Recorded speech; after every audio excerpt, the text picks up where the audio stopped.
உத்தரப்பிரதேசத்தில் ஒரு இளைஞனை பாம்பு கடித்து விட்டது.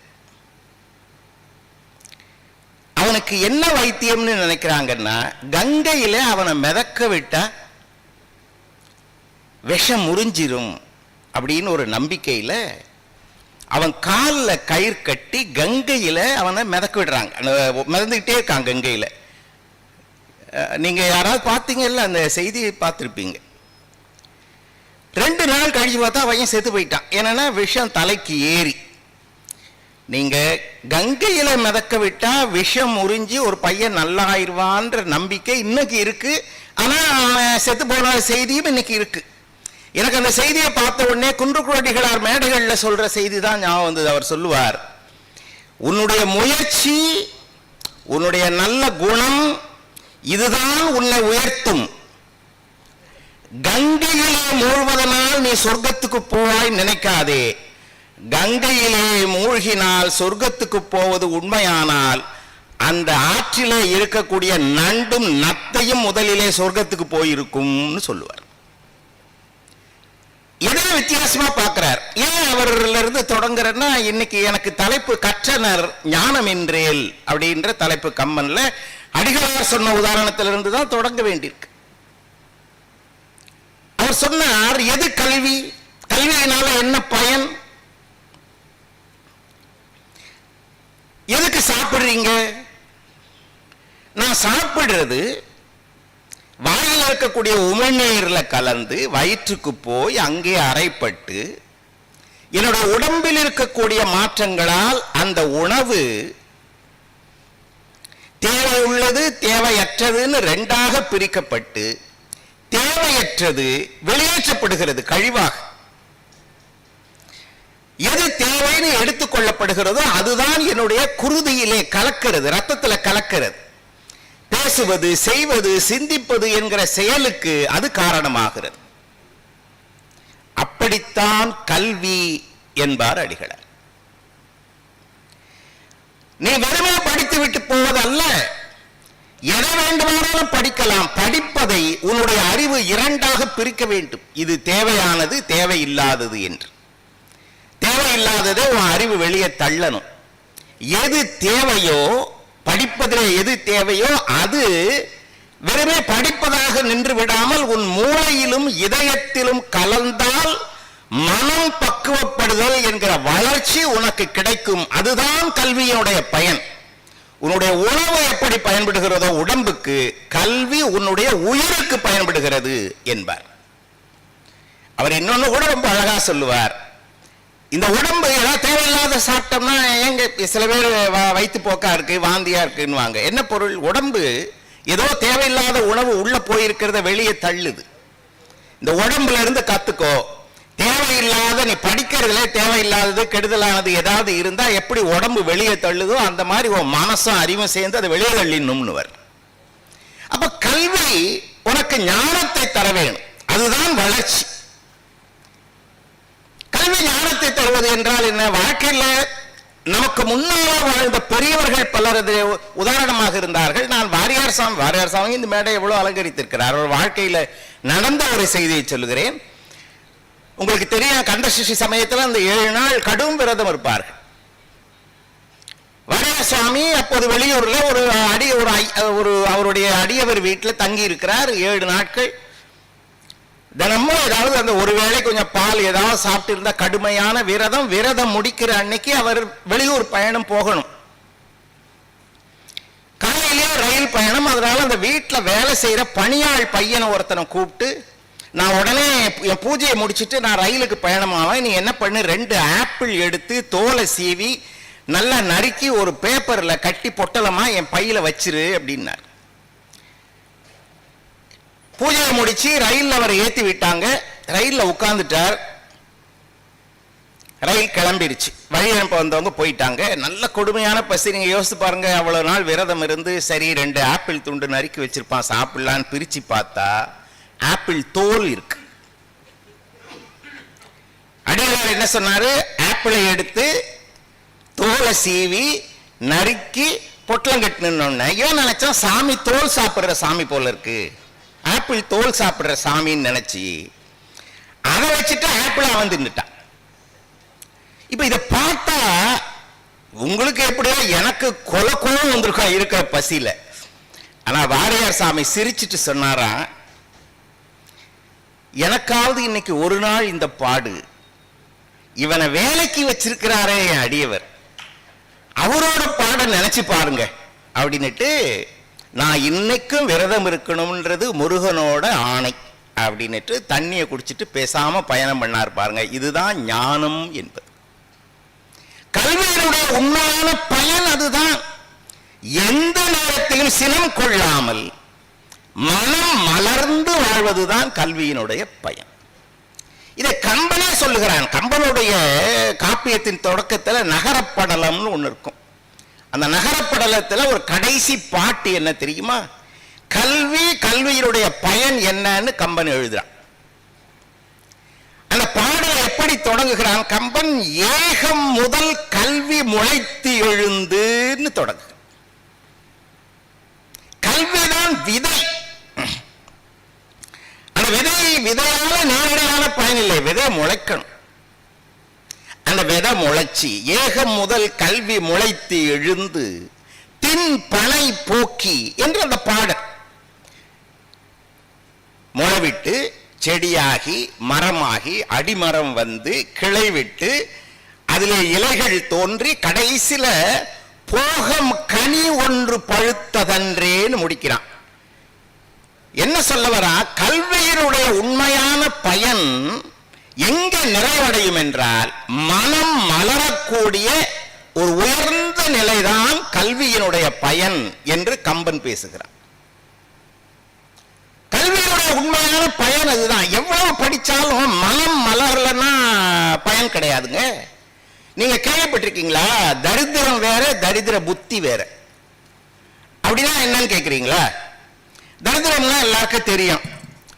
தரித்திரம் போயிடும். நீங்க நல்லா உழைச்சி கடுமையா முயற்சி பண்ணீங்கன்னா நம்மளை பிடிச்சிருக்க தரித்திரம் போயிடும்.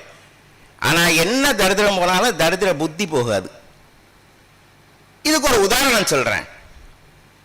காட்டுக்கு ஏதோ வேட்டையாட போன ஒரு இளவரசன் வழியில ஒரு பிச்சைக்காரியை பார்த்தா, ரொம்ப அழகா இருந்தா, அவளைதான் கல்யாணம் பண்ணிக்கணும்னு பிடிவாதம் பிடிச்சு கல்யாணம் பண்ணிக்கிட்டான். இப்போ பிச்சைக்காரி இல்லை, என்னது இளவரசி அரண்மனைக்கு வந்தாச்சு. அரசனுக்கு அதை ஏத்துக்கவே முடியல. இருந்தாலும் பையன் விருப்பப்பட்டான், கல்யாணம் பண்ணியாச்சுன்னு கல்யாணம் பண்ணி வச்சாச்சு. இளவரசி வந்துட்டா, நல்லா அழகா இருந்த பிச்சைக்காரி தான் இங்க வந்த உடனே எலும்பும் தோலுமா ஆயிட்டான். எலும்பும் தோலுமா ஆகுறான். ஒண்ணுமே புரியல, என்ன இங்க வந்தாச்சு, ஏன் இப்படி இருக்கு? இளவரசன் என்னென்னவோ கேட்டு பார்த்தா அவ பதிலே சொல்ல. கடைசியில சாப்பிட மாட்டேன், சாப்பிடவே மாட்டாங்க. என்னதான் பிரச்சனை அவன் கேட்டான். சொன்னா இல்லை ஒன்றும் வேண்டாம், நீங்க ஒரு பெரிய தட்டுல சாப்பாடு வச்சு ஒரு அறையில வச்சிருங்க, கதவை பூட்டிருங்க, என்னை தனியா விட்டுருங்க. சரி எப்படியா சாப்பிட்டா போதும்னு ஒரு பெரிய தட்டுல சாப்பாடு எல்லாம் வெரைட்டியா வச்சு அரச சாப்பாடு வச்சுட்டு கதவை பூட்டிட்டாங்க. இவன் உள்ள போயிட்டான். இளவரசன் நம்மள மாதிரி என்னதான் நடக்குதுன்னு பாக்குறதுக்கு சாவி துவாரம் வழியா பாக்குறான். இவன் எல்லாம் அடைச்சிருக்கான்னு பார்த்துட்டு, யாரு? இளவரசியான பிச்சைக்காரி அடைச்சிட்டு எல்லா சாதம் சாம்பார் ரசம் எல்லாம் நினைச்சுக்கங்க, எல்லாத்தையும் ஒரு கலந்தா, கலந்து உருண்டை உருண்டையா உருட்டி வச்சா. ஒரு உருட்டை கையில் எடுத்தான். அம்மா ஏதாவது சாப்பிட கொடுங்கம்மா அப்படின்னுட்டு அதை சாப்பிட்டான். இன்னொரு உருண்டை எடுத்தா, ஐயா பசிக்குதியா ஏதாவது கொடுங்க அப்படின்னு சாப்பிட்டா. இப்பதான் இளவரசன் புரிஞ்சுக்கிட்டான், தரித்திரம் வேற, தரித்திர புத்தி வேற. இவன் இளவரசி ஆனதுக்கு அப்புறம் கூட பிச்சைக்காரன்ற ஞாபகம் பாருங்க மனசுக்குள்ள. கல்வியினுடைய உண்மையான பயன் என்னன்னா மனசு மலரணும், அதுதான் ரொம்ப முக்கியம். மனம் மலருதல்னா என்னன்னா, புத்தரோட வாழ்க்கையில் நடந்த ஒரு செய்தியை சொல்லுவாங்க. ஒரு ஊருக்கு வராரு, அங்க மக்கள்லாம் இருக்க மக்களை திட்டுறாங்க, கண்ணாவிலாம் திட்டுறாங்க. மக்களையே கெடுக்கிற, சிந்தனையை கெடுக்கிறேன்னு புத்தன். புத்தர் அமைதியா இருந்தார். அமைதியா இருந்துட்டு புத்தர் போகும்போது கிளம்போது சொன்னார், எனக்கு முந்தின ஊர்ல என்ன நிறைய பாராட்டு மொழி சொன்னாங்க, ஏதோ பரிசு கொண்டு வந்து கொடுத்தாங்க, நான் எதையுமே ஒத்துக்கல, எல்லாத்தையும் அவங்க எடுத்துன்னு போயிட்டாங்க. அதே மாதிரி நீங்க என்னெல்லாம் சொல்லி என்ன திட்டினீங்களோ அதையே நான் ஒத்துக்கல, இதெல்லாம் நீங்க எடுத்துட்டு போறதுதான் உங்களுக்கு வழின்னார். ஒரு ஒரு ஒரு உயர்ந்த மனநிலையை தருவதுதான் கல்வி. அதைத்தான் கம்பனுடைய இந்த தலைப்பு காட்டுகிறது. கற்றனர் ஞானமின்றேல். படிக்கிறப்ப உனக்கு அந்த படிப்பினுடைய பயன் என்னன்னு தெரியலன்னா என்ன ஆவ? வள்ளுவன் சொல்றா, ஓதி உணர்ந்தும் பிறருக்கு உரைத்தும். நல்லா படிக்கிற, அதெல்லாம் புரிஞ்சுக்கிற, அடுத்தவங்களுக்கு அட்வைஸா சொல்ற, ஓதி உணர்ந்தும் பிறருக்கு உரைத்தும் தான் அடங்கா பேதையின் பேதையார் இல் அப்படின்றாள். அடுத்தவனுக்கு சொல்ற படிச்சதெல்லாம், ஆனா நீ அடங்க மாட்டியே, உன் மனசு மலரலையே, அப்ப உன்ன மாதிரி முட்டாள் இருக்கானா அப்படின்னு கேட்கிறான் வள்ளுவன். கம்பன் அதை ஒரு குறிப்பிட்ட இடத்திலே ஒரு முத்திரை மாதிரி வச்சான். கற்றனர் ஞானமின்றேல். எந்த இடம்? காட்டுல 3 பேர் இருக்காங்க. யார் 3 பேரு? ராமன், இலக்குவன், சீதை. மகிழ்ச்சியா போயிட்டு இருந்த வாழ்க்கை. அப்போ ஒருத்தி உள்ள வர்றா. வந்தவ சூர்ப்பனகை. அவளுக்கு ராமன் மேல ஆசை. இதெல்லாம் கதை தெரியும் இல்லையா? நான் உங்களை ஞாபகப்படுத்திக்கிட்டே கதை போறேன். நம்ம வந்து போய் சேர வேண்டிய இடம் கற்றனர் ஞானமின்றேல். ராமன் விளையாட்டுத்தனமா கொஞ்சம் பேசிட்டான். அந்த பெண்ணு கல்யாணம் பண்ணிக்கிறவங்க கூட தான் வாழணும்னு வந்து நிக்கிற பெண்ணுகிட்ட, அந்தனர் பாவை நீ, நான் அரசரின் மரபில் வந்தேன், ஜாதி ஒத்து வராதேன்றாராம். இப்படி பேசியே இருக்க கூடாது. அந்தனர் பாவை நீ, நீ வந்து அந்தனர் மரபுல வந்த பொண்ணுமா, நான் ராஜ பரம்பரையில வந்தவன், அரசன். இல்ல இல்ல எங்க வீட்டுல எல்லாம் ஒத்துக்குவாங்க, நாங்க அவங்க இங்க, சரி அவங்க தந்தா கல்யாணம் பண்ணிக்கலாம் வேற சொல்லிட்டான். இப்ப என்ன பிரச்சனை? இதே மேடையில் நடந்த ஒரு செய்தியை சொல்றேன். காக்கு கோதண்டராம கவுண்டர்னு ஒருத்தர் இருந்தார். காக்கு கோ, கம்பன் குழந்தைன்னு அவங்கள சொல்லுவாங்க, வயசான பெரியவர். இந்த மேடையில் ஒரு விளக்கம் சொன்னார். ராமன் காட்டுக்கு போறதுக்காக கோசலையை பார்க்க வர்றப்ப, காட்டுக்கு போறன்ற செய்தியை சொல்லாம நின் மகன் பரதனே துங்கமாமுடி சூடுகிறான், பரதன் தான் ராஜா ஆக போறாமான். கோசலையோட பதில் என்ன தெரியுமா? மும்மையின் நிறைகுலத்தவன் நின்னும் நல்ல நாள். உன்னை விட நல்லவன்டா. எங்க பெத்த பிள்ளை ராமன், ராமன் தான் நடையில் நின்றுயர் நாயகன். ஆனா அவரை விட பரதன் நல்லவன்டான்னு கோசலை பேசுகிறாள். நின்னும் நல்ல நாள். அது என்ன நின்னும் நல்ல நாள்? அதுக்குதான் கம்பன் குழந்தைன்னு சொல்லக்கூடிய கோதண்டராம கவுண்டர் இந்த மேடையில சொன்னார். ராமன் விளையாட்டா சில சமயம் சில விஷயத்தை பண்ணிடுவான், விளையாட்டா பண்ணுவான், நோக்கம் கிடையாது. அதுக்கு 2 இடத்த அவர் சுட்டு காட்டுவார். ஒண்ணு வந்து கூனிக்கு முதுகு நல்லா இருக்குன்னு வில்லு போட்டது விளையாட்டுக்கு தானே. அந்த விளையாட்டை பண்ணலாமா? என்ன இருந்தாலும் பண்ணிடக்கூடாது. அதே மாதிரி சூர்பனகை தான் இப்படி போய் பேசுவாங்களா யாராவது? அவங்க கொடுத்தாங்கன்னா கல்யாணம் பண்ணிக்குவேன். அதுக்கப்புறம் ராமன் நினைச்சு பார்க்கறான், இந்த பட்ட ஆள்கிட்ட விளையாடினா கூட தப்பாயிடும்னு. அதுக்கப்புறம் தான் மாறுறான். இதை காக்குக்கோ சொன்னார். பரதன் இந்த மாதிரி சின்ன விளையாட்டுத்தனம் கூட செய்யாததனால் நின்னும் நல்லன்னு கோசலை சொன்னாள். அதான் விளக்கம். அவர் ராமனோட விளையாட்டா பேசுறானா, கடைசியில இவ கூட பேசி பயன் இல்லைன்னு சீதையை கூட்டிட்டு உள்ள போறா. இலக்குவன் இருக்கான் பாருன்னு இலக்குவன் போய்த்தான். சண்டை நடந்தது. இலக்குவன் மூக்க அறுத்தான், கூந்தலை அறுத்தான். அப்ப கூட அவன் விடல. சூர்பனகை ராமன் கிட்ட வந்தா, என் மூக்கை ஏன் உன் தம்பியை வச்சு வெட்டினேன்னு எனக்கு தெரியாதுன்னு நினைச்சிங்களா? மூக்க அறுத்தா நான் எங்கேயும் போகாம உன் கூடயே இருப்பேன்றதுக்காகத்தானே. இது ஒண்ணு. அடுத்து இன்னொன்னு சொன்னா, மூக்கு இல்லைன்றதுக்காகலாம் குறப்படாதப்பா. யார்? ராமன்ட்ட. ஏற்கனவே உன் கூட இருக்கிறா பாரு ஒருத்தி, அவளுக்கு இடுப்பே கிடையாது. யாருக்கு? சீதைக்கு. இடுப்பு இல்லாதவ ஒருத்தி, நான் மூக்கு இல்லாதவ இருந்துட்டு போறேன். இப்படியெல்லாம் பேசி ஒன்ன நடக்கல. கரண சண்டைக்கு இழுத்தா, கரண ராமன் வதம் செய்தான். இப்ப சூர்பனகை கிளம்புறா. என்ன சொல்லிட்டு கிளம்புறா? குலத்தோடு உங்களை அழிப்பேன், கொடியேன் அப்படின்னு சொல்லிட்டு போ. நான் கொடியவள். இந்த சண்டை போடும்போது சில பேர் சொல்லுவாங்க தெரியுமா, நான் சாதாரணமாக நினச்சிக்காத அழிச்சிருவேன். அந்த மாதிரி சொல்லிட்டு சூர்பனகை கிளம்புறான். சூர்பனகை தெருவில் ஓடி வரா. இலங்கை மாநகரத்து மக்கள்லாம் பார்த்துட்டு ஐயோன்னு அழுகுறாங்க. நேராக ராவணன் இருந்த அவைக்கு ஓடி வரா உள்ள. இப்போ ராவணன் எப்படி இருந்தான்றத கம்பன் ரசிச்சு ரசிச்சு எழுதுறான்.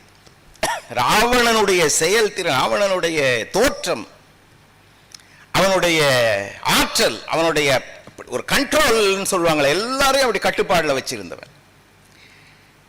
ராவணன் உட்கார்ந்துருக்கான்னு வச்சுக்கோங்களேன், சுற்றி இருக்கிறவங்க எல்லாருமே 2 கையை தலைமையில கும்பிட்டுக்கிட்டே உட்கார்ந்துருந்தாங்க.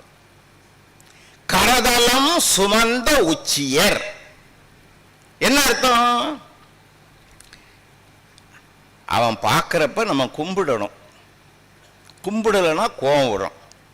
2 கண்ணு இருக்கிறவனே நம்மளை திடீர்னு பார்த்துருவானுங்க. இவனுக்கு 20 கண்ணு. எந்த கண்ணு எப்போ நம்மளை பார்க்கும்னு தெரியாது.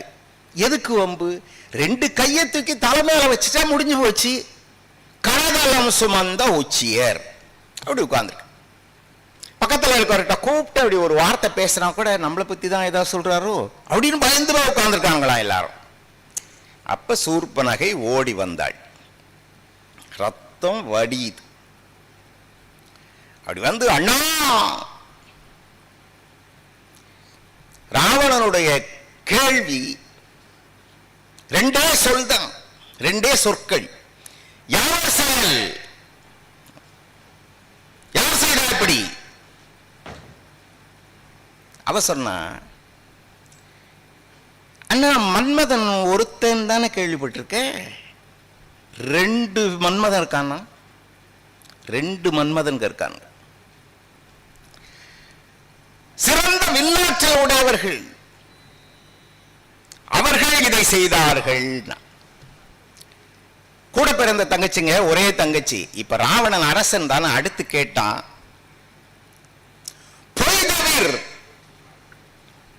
பலத்த ஒளி புக்க புகழ். இது அரச ஆணை போல. பொய் பேசாத. தங்கச்சி கிட்ட மூக்கு அறுபட்டு ரத்தத்தோடு வந்து நிற்கிற தங்கச்சி கிட்ட பொய் பேசாத, பயப்படாத. யாராவது ஏதாவது சொல்லிடுவாங்கன்னு பயப்படாது. நடந்ததை சொல். ஒரு அரசனாக, நேர்மை தவறாத அரசனாக ராவணனுடைய சொற்கள். இவர்கள் மறுபடியும் ஆரம்பிச்சா, அண்ணா, காட்டில் ஒரு பெண்ணோடு அவர்கள் வாழ்ந்தார்கள். அவர்களிடம் நான் போன போது என்னை இப்படி செய்து விட்டார்கள். மறுபடியும் ராவணன் கேட்டான், நீ இழைத்த குற்றம் என்ன? நீ என்ன தப்பு பண்ண, அதை சொல்லு. ஏங்க, நம்ம வீட்டு பிள்ளை ஏதாவது தப்புன்ட்டு வந்தாலே நம்ம அடுத்த வீட்டு பிள்ளை மேலதான் தப்பு சொல்லுவோம். ஒரு அரசன் நெறிமாறாத ஆட்சியிலே அமர்ந்திருப்பவன் அப்படின்றதுக்கு சாட்சி, தங்கைப்பட அங்ககீனப்பட்டு வந்திருக்கும் போது கூட நீ இழைத்த குற்றம் என்ன?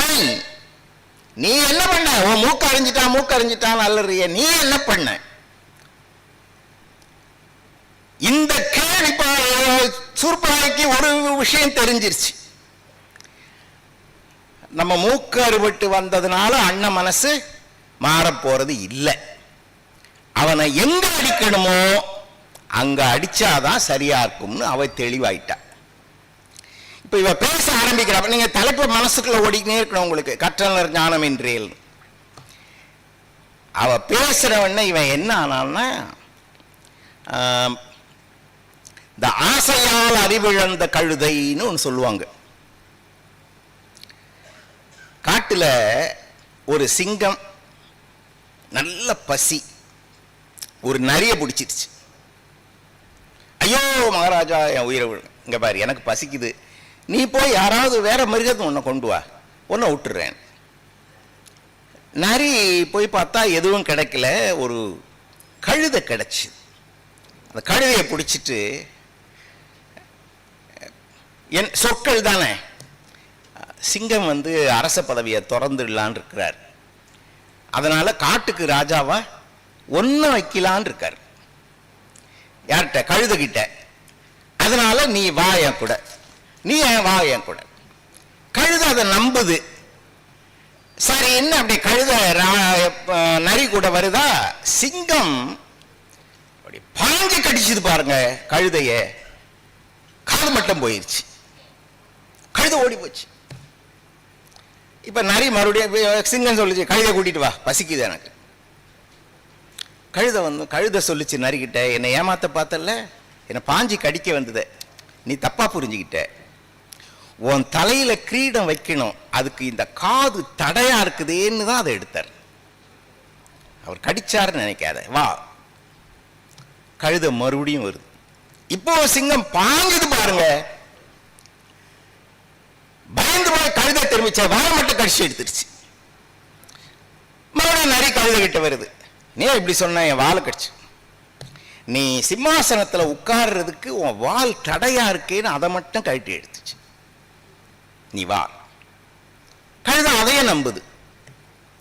அதை நம்பி போச்சா. இப்ப சிங்கம் பாஞ்சு அடிச்சு கழுதை செத்தாச்சு. உடனே நரிக்கிட்ட சொல்லிச்சு, நீ போய் அதனுடைய கிழிச்சி அங்க அவயங்களா எடுத்துட்டு வா, குறிப்பா மூளையை எடுத்துட்டு வா, கழுதையோட மூளை நல்லா இருக்கும்.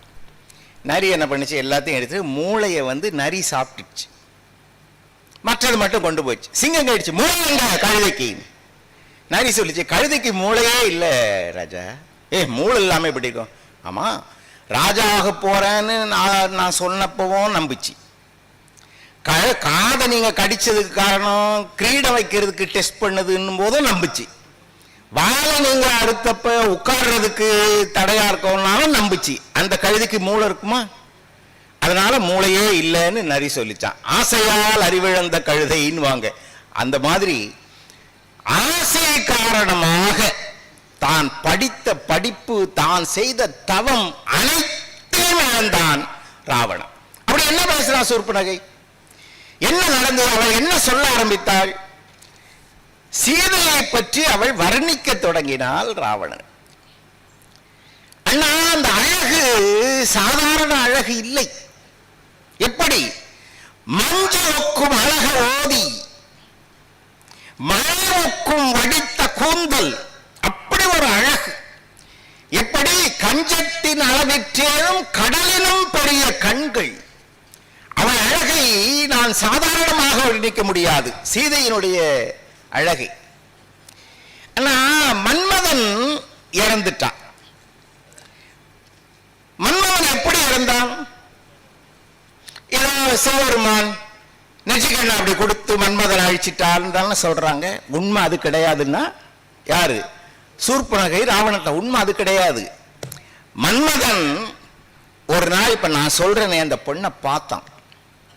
ஐயோ, இந்த பெண் எனக்கு வேணுமேனு நினைச்சு ஆசைப்பட்டு ஆசைப்பட்டு ஆசைப்பட்டு அப்படியே மெலிஞ்சு மெலிஞ்சு காணாம போயிட்டான் மன்மதன். அப்படி ஒரு காரணத்தை சூர்பனகை சொல்கிறாள். ஈசனார் கண்ணன் வெந்தான் என்னும் இது இழுவை சொல். மன்மதன் ஈசனுடைய கண்ணால் அழிந்தான் என்பது இழுவை சொல், உண்மை இல்லை. இவ்வாசம் ஓதியாலை கண்டனன். சீதையை ஒரு நாள் பார்த்தான், வவ்வலாற்றான், பேசலாம் தகமைத்து அல்லா பெரும் பணி பிணிப்ப நீண்ட ஆசையால் அழிந்து தேய்ந்தான் அனங்கன் அவ்வுருவம்.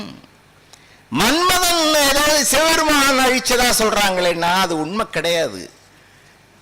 அவன் சீதையை பார்த்தான், அந்த அழகு, அந்த அழகுல ஆசையில தேஞ்சே போயிட்டான். அவன் எதை சொல்றேன்னு?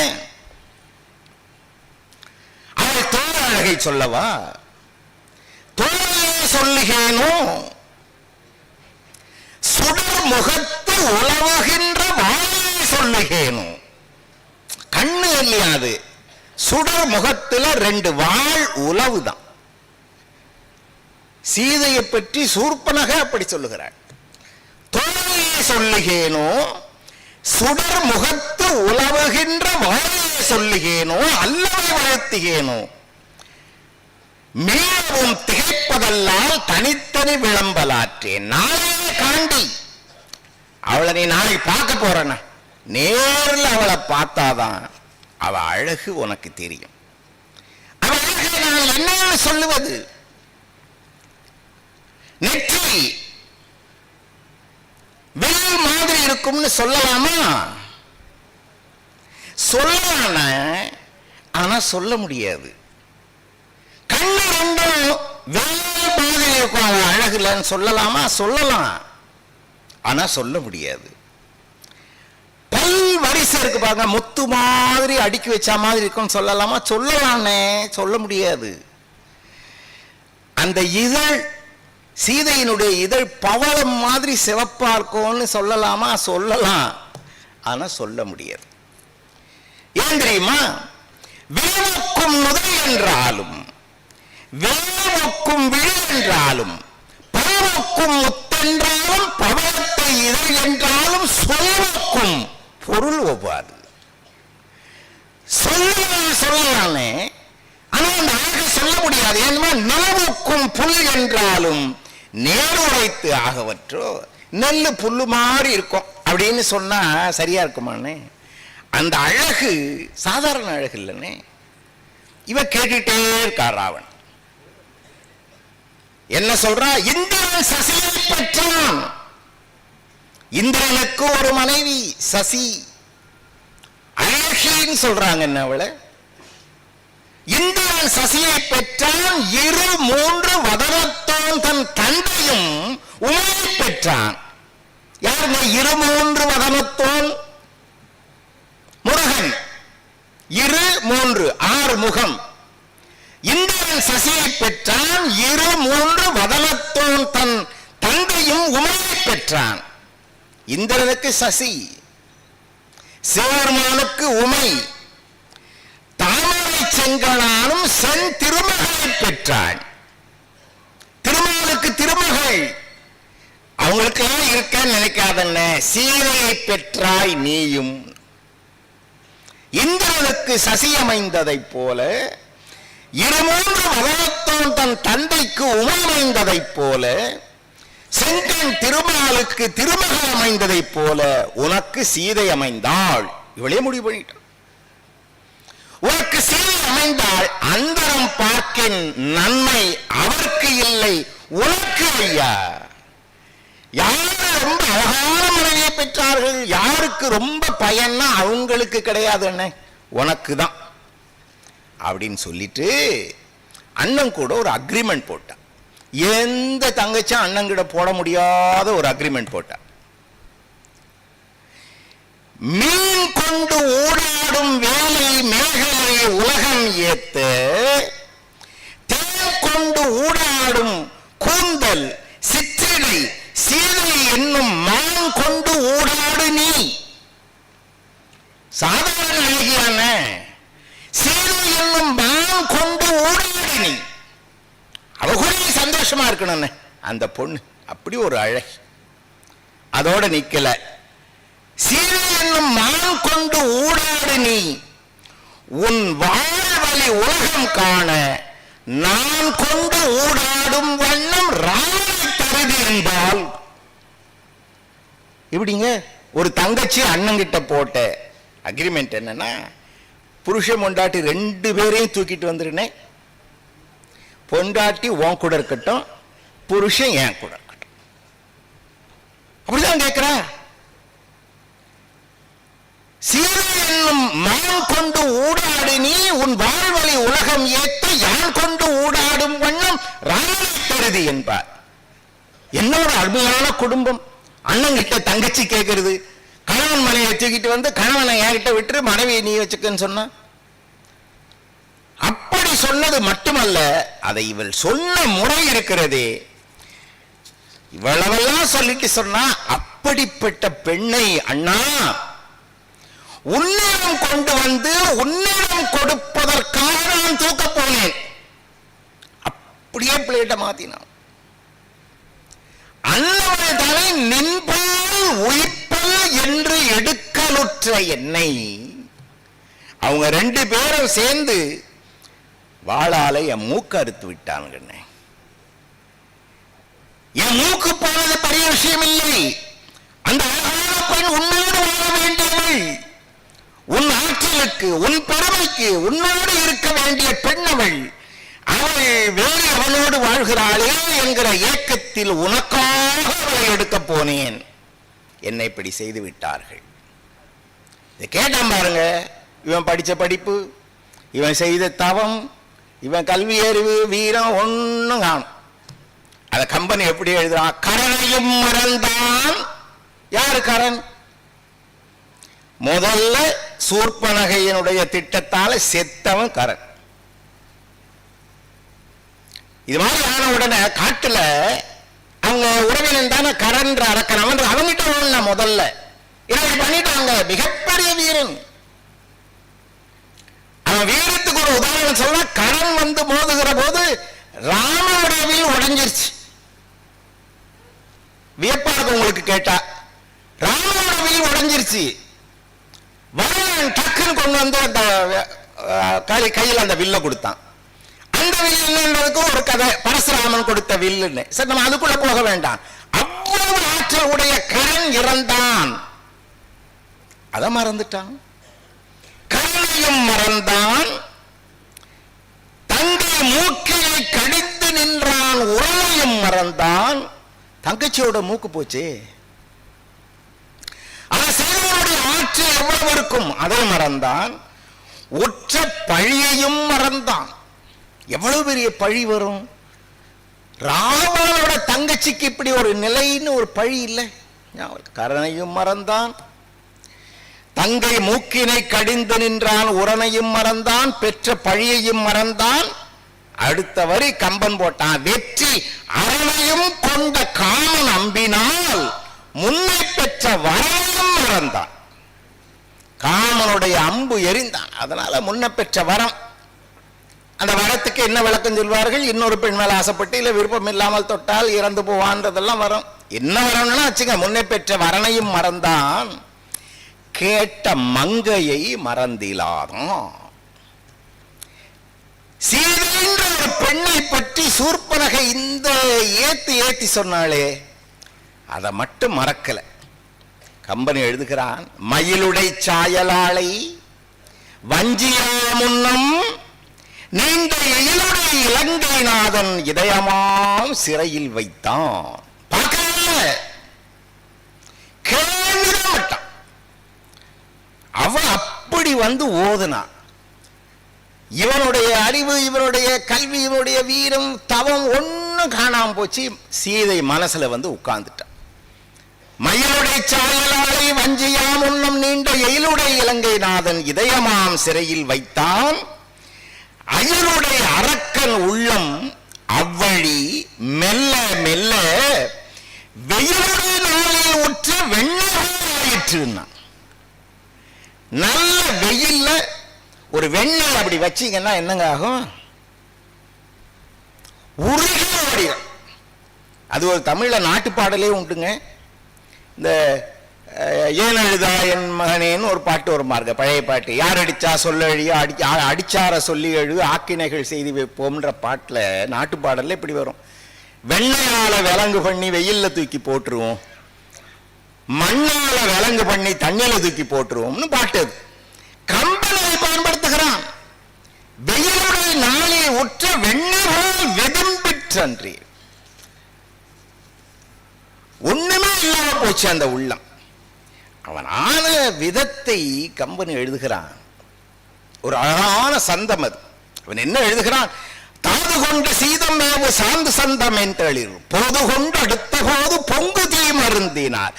வேது கொண்டதென்ன மேலி வெந்து வெந்து விம்மு தீ ஊதும் துருத்தி போல உயிர்த்து உயிர்த்து உயங்கினான்.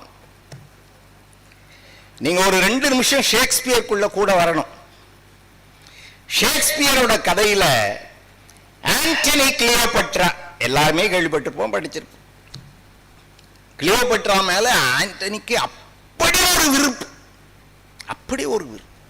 போறதுக்கே போறது கிடையாது, ஒண்ணுமே போயிட்டோம். இந்த ஆண்டனி இப்படி இருக்கிறானேன்னு அந்த போர் வீரர்கள் 2 பேர் பேசிக்கிறாங்க. இதை ஷேக்ஸ்பியர் எழுதுறான். போர் வீரர்கள் 2 பேர் பேசிக்கிறாங்க, அதை எழுதுகிறான். எப்படி? அந்த ஆங்கில வார்த்தையை சொல்லுகிறேன், அப்புறம் அப்படி தமிழ்ல சொல்றான். His captain's heart அவருடைய விரிந்த மார்பு. which in the scuffles of great war has burst the buckles on his chest, now has become a bellow to cool the gypsy's lust. இது ஷேக்ஸ்பியருடைய சொற்கள். என்ன சொல்றான்? நம்முடைய ஆண்டனி போர்க்களத்தில் நின்று, அந்த போர்க்கள உடையோடு போட்டு அப்படி நின்று எதிர்ப்படையை பார்த்து அப்படி விம்ம அந்த நெஞ்ச விரிச்சான்னா, இங்க பக்கல்ஸ் இருக்குல்ல, பட்டன் வச்சுக்கோங்க, பொத்தான், அது வெடிச்சு சதுருமா. விரிந்த தோள், அகன்ற மார்பு, அப்படிப்பட்டவன். which in the scuffles of great war has burst the buckles on his chest. இப்போ எப்படி ஆயிடுச்சு? now is become a bellow. பெல்லோன்னா என்ன தெரியுமா? இப்போ இருக்கிறவங்க பார்க்க முடியாத அந்த காலத்துல எல்லாம் இந்த கலாய் பூசுறதுன்னு சொல்லுவாங்க. உங்களுக்கு பாத்திரங்களுக்கு அலுமினிய பூசுறதுக்கெல்லாம் புஷ் புஷ்ன்னு அடிப்பாங்க. அந்த பக்கம் காத்து வந்து நெருப்பு எரியும். அதுக்கு துருத்தின்னு பேர். அந்த ஊதுவன் உலைக்களத்துலலாம் அது இருக்கும். வாழை கூர்மைப்படுத்துறது, வேலை அடிக்கிறதுக்கெல்லாம் அப்படி தண்ணி அடிப்பாங்க. அதுக்கு தான் பெல்லோஸ்னு பேர். வெறும் காத்தடிக்கிறது. his captain's heart become like a bellow to cool the gypsy's lust. அந்த பொண்ணுங்களுடைய ஆசையை தீக்கிறதுக்கு துருத்தி ஆதுற மாதிரி ஆயிடுச்சு. ஒரு காலத்துல போர்க்களத்துல அப்படி நின்ன மார்பு துருத்தி அடிக்கிற மாதிரி ஆயிடுச்சின்னு போர் வீரன் பேசினதா ஷேக்ஸ்பியர் எழுதுவானே. அந்த பெல்லோன்ற வார்த்தையை அப்படியே மொழிபெயர்த்து இங்க கம்பன்ல நீங்க பார்க்கலாம். ஊதுவன் துருத்தி போல உயிர்த்து உயிர்த்து வழங்கினான். எவ்வளவு ஆற்றல் வாய்ந்த மார்பு அவனுடைய மார்பு. ஆனா இன்னைக்கு துருத்தி அடிக்கிற மாதிரி புஷ் புஷ்ன்னு காத்து. அது மட்டுமல்ல, அவன் எப்படித்தான் ஆடினான். ரொம்ப அழகா கம்மன் ஒரு பாட்டை தான். பரம் கிடந்த மாதிரம் பறித்த பாழி யானையின் கரம் கிடந்த கொம்பொடிந்து அடங்க வென்ற காவலன்.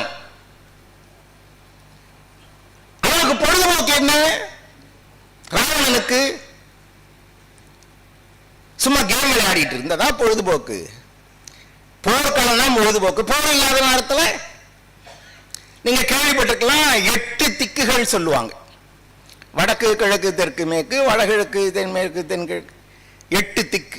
8 திக்குல யானைகள் இருக்கின்றன புராணங்கள் பேசுகின்றன. அதுக்கு அஷ்டதி கஜங்கள்னு பேர். 8 திக்கிலும் இருக்கக்கூடிய யானைகள்.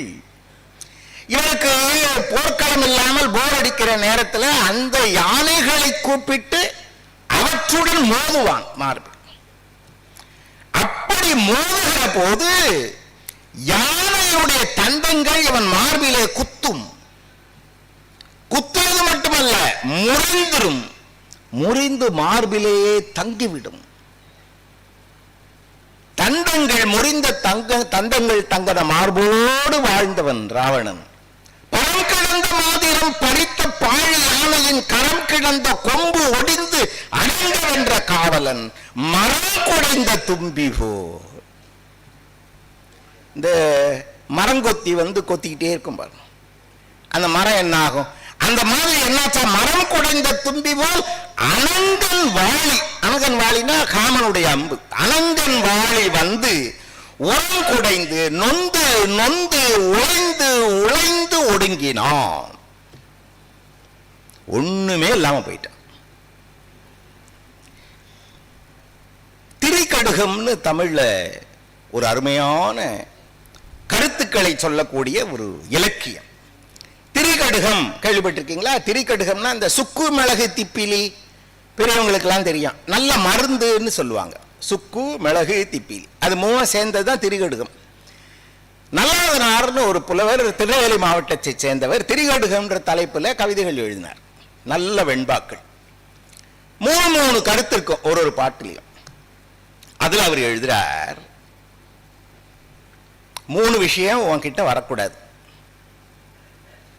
என்ன 3 விஷயம்? அச்சம், அலைகளின் தோன்றலும். பயம் உன் மனசுல வரக்கூடாது. எல்லாருக்கும் ஏதாவது ஒரு சமயத்துல அச்சம் வரும். ஆனா கடல்ல அலை வந்து வந்து வந்து மோதுற மாதிரி எதை பார்த்தும் பயம், எதை பார்த்தும் பயம். ஏதோ ஒரு படத்துல கமல் சார் சொன்ன மாதிரி அதை பார்த்தாலும் பயம், இதை பார்த்தாலும் பயம், இதை பார்த்தாலும் பயம் இருந்தா வாழ முடியாது. எல்லாத்துக்கும் பயந்துட்டு இருந்தா அச்சம் அலைகடலின் தோன்றலும். அடுத்த வார்த்தை ஆறுற்ற விட்டகல இல்லாத வேட்கையும். விட்டு அகல இல்லாத வேட்கை. விடுமுறையில வேட்கைனாலே அதை பேராசன்னு கூட சொல்லக்கூடாது, அடைந்தே தீர்வதுன்றது வேட்கை. விட்டு அகல இல்லாத வேட்கை, அதை மறக்கவே முடியல. அப்படி எதுனா ஒண்ணு மேல கூட நீ ஆகக்கூடாது. அச்சம் அலைகடலின் தோன்றலும் ஆறுற்ற விட்டகல இல்லாத வேட்கையும். மூணாவது கட்டிய மின்னல் காணா வெகுளியும். எதுக்கெடுத்தாலும் கோவப்பட்டுக்கிட்டு, எதுக்கெடுத்தாலும் கோவப்படுவான் சில பேர். இதுக்குதான்றதுல எதுக்கு எடுத்தாலும். டாக்டர் யாராவது 2 தடவை என்கிட்ட ஏதாவது கேட்டாங்கன்னா கோவம் வருது டாக்டர்ன்றான் டாக்டர் கிட்ட. அப்படியா, எவ்வளவு நாளா அப்படி இருக்குன்னா நீ யாருன்னு கோவப்பட்ட? எதுக்கு எடுத்தாலும் கோவப்பட்டு. 3 சொன்னாலும் அச்சம் அலைகடலின் தோன்றலும் ஆறுற்ற விட்டகல இல்லா வேட்கையும் கட்டிய மெய்நிலை காணா வெகுளியும். இம்மூன்றும் ஒரு உதாரணம் சொன்னாங்க. அந்த உதாரணத்துக்கு ஈடு இணையே கிடையாது. இப்போ இதுல அட்லீஸ்ட் ஒரு பாதிக்கு மேல நான் வெஜிடேரியன் சாப்பிட்றவங்க இருப்பீங்க, சரியா? நான் வெஜிடேரியன் சாப்பிட்றதுல நீங்க ஆட்டுக்கறியோ மாட்டுக்கறியோ உங்களுக்கு பிடிச்ச கறி எடுத்து நெய்யில வதக்கி சாப்பிட்டா சுகமா இருக்கும்னு நான் வெஜிடேரியன் சாப்பிட்றவங்க கிட்ட கேட்டு பாருங்க, சொல்லுவாங்க. சில பேருக்கு இப்பவே நாக்கில் தண்ணி ஊறினாலும் நெய்யில பொரிச்ச கறி. இப்ப இந்த நல்ல நம்ம கிட்ட கேட்கிறார், நெய்யில பொரிச்ச கறி நல்லா இருக்குல்ல? ஆமா. அதுல வேகிறது என்னடா? ஆடு மாடு. எதுல வேகுது? நெய்யில வேகுது. இந்த நெய் எங்கிருந்து வந்தது? நெய் வெண்ணெயிலிருந்து வந்தது. வெண்ணெய் எங்கிருந்து வந்தது? வெண்ணெய் மோர்ல இருந்து வந்தது. மோர் எங்கிருந்து வந்தது? மோர் தயிர்ல இருந்து வந்தது. தயிர் எங்கிருந்து வந்தது? தயிர் பால்ல இருந்து வந்தது. பால் எங்கிருந்து வந்தது? இந்த ஆடு மாடு கிட்ட இருந்து வந்தது. அப்ப அதுல இருந்து எது வந்ததோ அதுலயே அது வேகுது. பத்தியாடா, பாட்டு சொல்றேன்.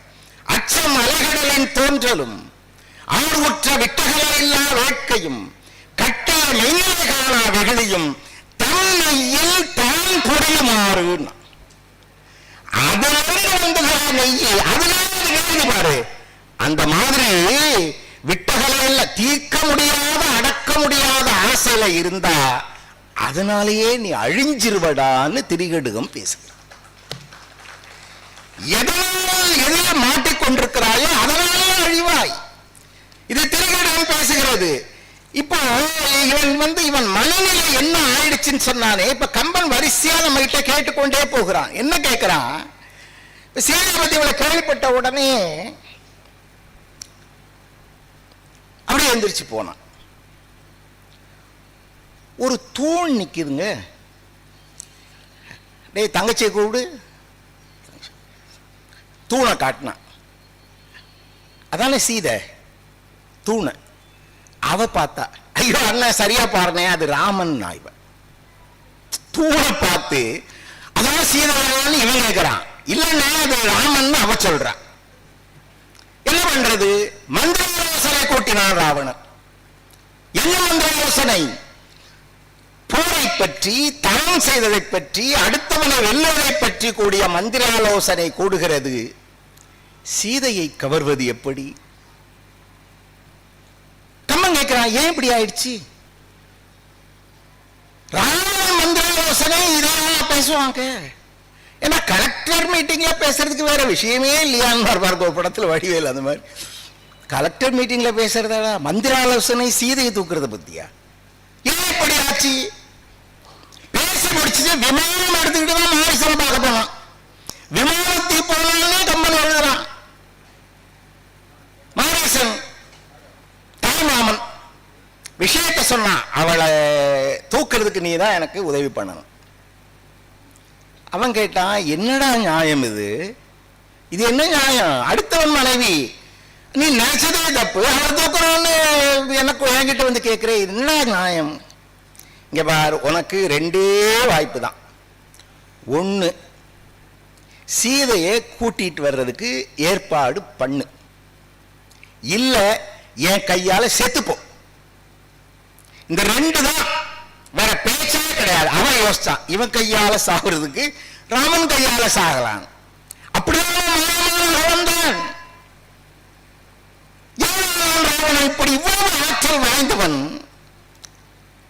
ஒருத்தரை பிடிச்சி அவன்கிட்ட இந்த பேச்சு பேசி அவன் அனுப்பி கண்ணன் வரிசையாக இந்த கேள்வி வைத்துக் கொண்டேதான் போகிறான். முதல் நாள் போர், முதல் போர் புரி படலம்னு எழுதுகிறான். அதுல ராவணன் தலைவர் கையில ஒண்ணு, அந்த பாட்டெல்லாம் கேள்விப்பட்டிருப்பீங்க. வாரணம் பொருத மார்பும் வரையினை எடுத்து தோளும் நாரத முனிவர் கேட்ப நயம்பட உரைத்தனாவும். ஒண்ணுமே இல்லாம அப்படியே நிற்கிறான், தலை கவிழ்ந்து நிற்கிறான் போர்க்களத்தில். கம்மன் எழுதுகிறான், அறம் கடந்தவர் செயல் இது என உலகெல்லாம் ஆர்ப்ப நிலம் கரிந்திட விரல் நிலம் கிழித்திட. கால் விரலால அந்த நிலத்துல கீறிட்டு நிக்கிறானா ராவணன். 20 தொலைகள் இருக்க கையும் ஆலமரத்துல விழுதுகள் தொங்குற மாதிரி தொங்குச்சின்னு எழுதினான் கம்பன்.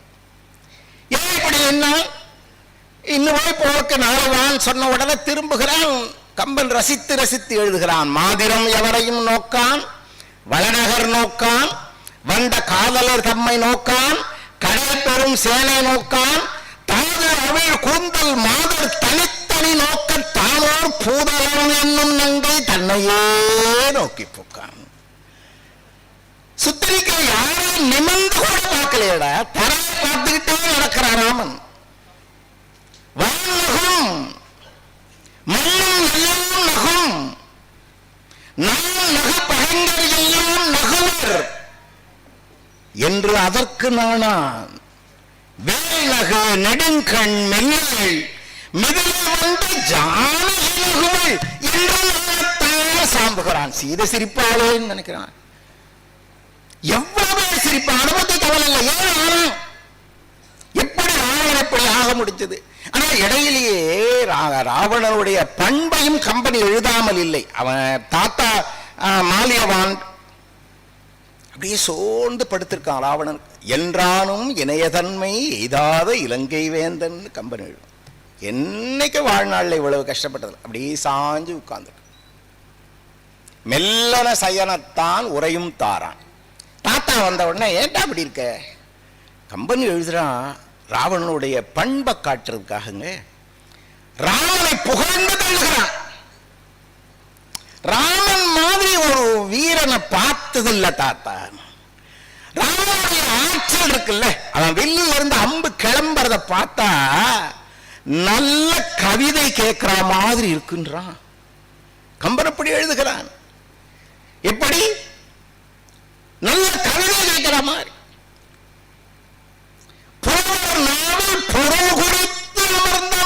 சொல் என செய்ய கொண்ட தொடை என நல்ல கவிதை மாதிரி இருக்கு. அது மட்டும் இல்ல, அந்த முகத்தை பார்க்கறான் தாத்தா. நான் யாரு? அவன் மனைவியை தூக்கிட்டு வந்துடுவேன். என் மேல எவ்வளவு வெறுப்பு இருக்கணும், எவ்வளவு கோபம் இருக்கணும். அவன் முகத்தை பார்க்கறேன். சின்ன வயசுல விளையாட்டா கூன் போறதுக்கு விளையாட்டா அம்பு போட்டான் பாருங்க.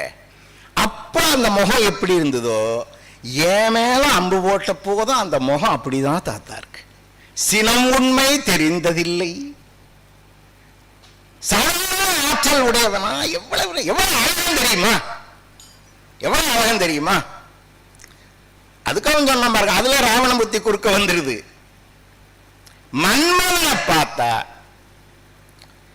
ராமன் முன்னால மன்மதன் நாய். அப்படி சொல்லல. என்ன ராமனையும் பக்கத்துல வச்சுக்கிட்டு மன்மதனை பார்த்தா மன்மதன் நாய்னா அவன் தானே அழகனா. அப்படி அந்த நேரத்திலே ராமனை புகழ்ந்து தள்ளுகிறான். அது ஒரு பெரிய பண்பு. எதிரியை எப்படி பாராட்டக்கூடிய தன்பு, அந்த பண்பு இருக்கக்கூடியவன் தான். ஆனால் குமாரனுடைய போருக்கு அனுப்புறான். இவனுடைய பேச பேசுறவன மாலவன் நினைக்கிறான், ராமனையே இவ்வளவு பாராட்டுறானா எங்க போய் சண்டை போட போறான்ற மாதிரி கும்பகர்ணனை போருக்கு அனுப்பினான். சிந்தனை முழுக்க சீதையை பற்றி. கும்பகர்ணனை போருக்கு அனுப்பிட்டு நேரா சீதை கிட்ட வர்றான். சீதை கிட்ட வந்து சீதையுடைய காலை விழுகிறான். எப்படி முடிப்படி நெடுகின் வைத்தான், அவ காலை விழுறான். நெற்றி தோள்கள் தரையில் படுமாறு சீதை முன்னால் வாழ்ந்தான் எழுதினான். எப்படியான அவ்வளவு வீர பிரிந்தவன், அவ்வளவு வீரம் எங்கே போயிற்று, ஏன் அப்படி போயிற்று? இந்திரஜித் இருக்கிறான். இந்திரஜித் இறந்தப்ப மண்டோதரி அழுகிறாள். நான் இறந்தோ கோவம் வந்துச்சு பாருங்க. இந்த துன்பத்துக்கெல்லாம் காரணம் யார் தெரியுமா?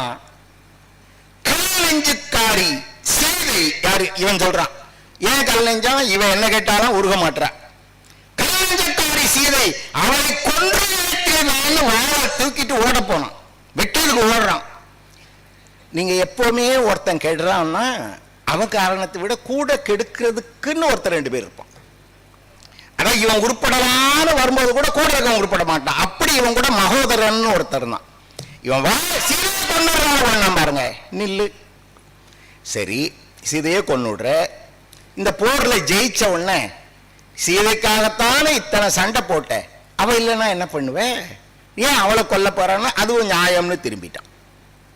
ஏன் இப்படி ஆனா? மகோதரன் தடுப்பினை ஏன் எடுத்துக்கொண்டா? எவ்வளவு நடந்தும் என்ன ஆயிற்று? என்ன காரணம்? வீரன் விழுந்து அழுதாங்க. வீரன் என்ன சொல்லி அழுதான்? ஐயோ ஏன் இப்படி ஆயிற்று அண்ணா? உண்ணாதே உயிர் உண்ணாது ஒரு நஞ்சு ஜலகி என்னும் பெரு நஞ்சு உன்னை கண்ணால நோக்கவே நீயும் களப்பட்டாயே. விஷம் குடிச்சாதானே சாவடிக்கும். நீ கண்ணால பார்த்த கொண்டுட்டாளே, என்ன அப்படி ஆச்சு? அவ கேட்கிறா மண்டோதரி. ஆரம்போர் திருமார்வை அகல் முளைகள் என திறந்து. யாரு? ராவணன் விழுந்துகள். ஆரம்போர் திருமார்வை அகல் முளைகள் என துறைந்து தூரம் போயின இவ்வுலகு கப்பால் ஒருவன் சரம் துறந்த ஒருவன் வில் துறந்த சரங்கள் மன்னவன் ஊற்றம் இதோ ஓரம்ப கொன்னுச்சு. என்ன நடந்தது? யாரு? மண்டோதரியும் கேட்டு எழுத. புத்தர் ஒரு அருமையான பல கருத்துக்கள்ல ஒண்ணு ரொம்ப நாக்கு. இரும்பு மிக உறுதியானது. இரும்பை வளைக்க முடியுமா? வளைக்க முடியாது.